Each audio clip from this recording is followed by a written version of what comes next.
फिरत असताना खरं नांदेडची जनता मला फार त्यांच्याबद्दल हे वाटलं, वाईट वाटलं, की खूप लोक आहेत की ज्यांना ना बेसिक त्यांचे साधं जगता येणं, मूलभूत जगता आणि गरजा. त्यांचं झोपणं सुद्धा अवघड झालेलं आहे. आत्ताच घर पडलंय एका त्या हं, ठिकाणी हं. बांधकाम सुरू असताना.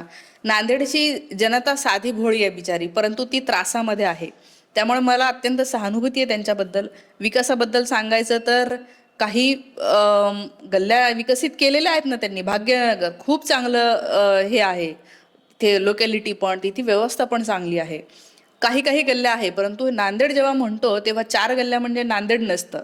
हं. नांदेडचं बाकीचं जर का 80% भाग बघितला तर तो मी पाहिल्याच्या नंतर मला फार त्रास झाला.